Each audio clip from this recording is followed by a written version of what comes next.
নমস্কার, সকল দর্শকদেরকে আমার এই চ্যানেলে স্বাগত জানাচ্ছি। এই চ্যানেলের মুখ্য উদ্দেশ্য হলো দর্শকদেরকে হোমিওপ্যাথি চিকিৎসা পদ্ধতি সম্পর্কে ধারণা দেওয়া, যাহা রোগ নিরাময়ের ক্ষেত্রে বর্তমান সময়ে বিশ্বজুড়ে ব্যাপকভাবে ব্যবহার হচ্ছে। দর্শকদেরকে অনুরোধ করছি যে আপনারা যেন ভিডিওটি স্কিপ না করে সম্পূর্ণ ভিডিওটি দেখেন, কারণ এই চ্যানেলে হোমিও ঔষধ পরিচয়ের নামে প্লেলিস্টে দেওয়া ভিডিওগুলির মাধ্যমে আমি প্রসিদ্ধ হোমিও ঔষধসমূহের সাথে আপনাদেরকে পরিচয় করিয়ে দেওয়ার চেষ্টা করব।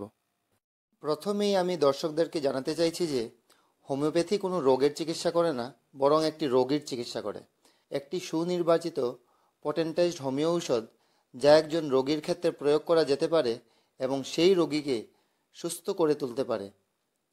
সেই নির্দিষ্ট হোমিও ঔষধটি আবার একই রোগে আক্রান্ত অন্য রোগীর ক্ষেত্রে প্রয়োগ নাও হতে পারে।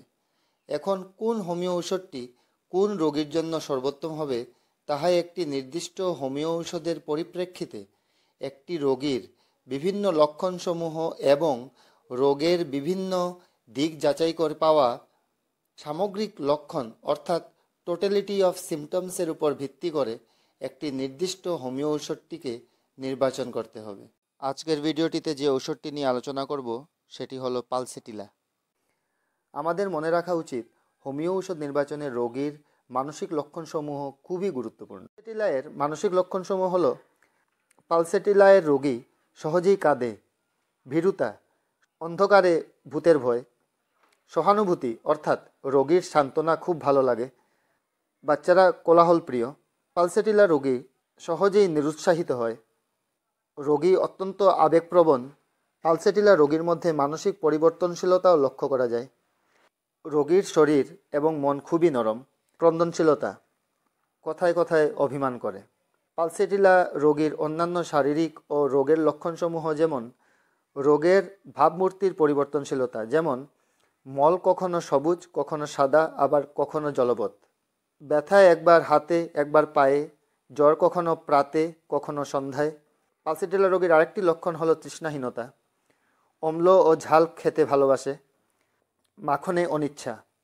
পালসেটিলা রোগীর পেঁয়াজ ও দুধ সহ্য হয় না, রোগী খাদ্যদ্রব্যে কম লবণ ভালোবাসে, মাছ মাংসে অনিচ্ছা, রোগীর তৈলাক্ত খাদ্য সহ্য হয় না। পালসেটিলা রোগী গরম সহ্য করতে পারে না, রোগীর সকল যন্ত্রণা গরমে বৃদ্ধি ও দেহ সর্বদা উত্তপ্ত। পালসেটিলা রোগীর সকল যন্ত্রণা ঠান্ডায় উপশম হয়, রোগী স্নান ভালোবাসে না। পালসেটিলা ঔষধটি স্ত্রী রোগের অর্থাৎ ঋতু সম্বন্ধীয় সমস্যায় উপকারে আসে, রোগীর যে কোনো ব্যথা চেপে ধরলে কমে যায়, রোগী উঁচু বালিশে মাথা রেখে ও কপালে হাত রেখে চিত হয়ে শুতে ভালোবাসে ইত্যাদি। এইসব লক্ষণসমূহ এবং এর সাথে সাথে যদি পূর্বে আলোচ্য মানসিক ও শারীরিক লক্ষণসমূহ রোগীর মধ্যে দেখতে পাওয়া যায়, তাহলে রোগে পালসেটিলা ঔষধকে ব্যবহার করে রোগীকে নিশ্চয়ই সুস্থ করা যেতে পারে। আশা করছি যে আপনারা ঔষধটির বিষয়ে কিছুটা ধারণা পেতে সক্ষম হয়েছেন। কথাও আপনাদেরকে বলে রাখছি যে কয়েক মিনিটের ছোট্ট এই ভিডিওটির মাধ্যমে সম্পূর্ণভাবে ঔষধসমূহের বিষয়ে আলোচনা করতে পারাটা প্রায় অসম্ভব। তবুও আমি যথাসম্ভব ঔষধসমূহের মুখ্য লক্ষণসমূহ আপনাদের সামনে তুলে ধরার চেষ্টা করেছি। হোমিও ঔষধগুলিকে ভালোভাবে চিনতে আর জানতে হলে ম্যাটেরিয়া মেডিকা পুস্তকের অধ্যয়ন করাটা খুবই প্রয়োজন। ম্যাটেরিয়া মেডিকা পুস্তকটি কী এবং তাহার সাথে হোমিও জগতের সর্বশ্রেষ্ঠ বইসমূহের বিষয়ে জানতে হলে এই চ্যানেলে দেওয়া এই ভিডিওটি নিশ্চয়ই দেখবেন। আর অবশ্যই কোনো ঔষধ প্রয়োগ করার পূর্বে একজন অভিজ্ঞ চিকিৎসকের পরামর্শ নিশ্চয়ই নিতে হবে।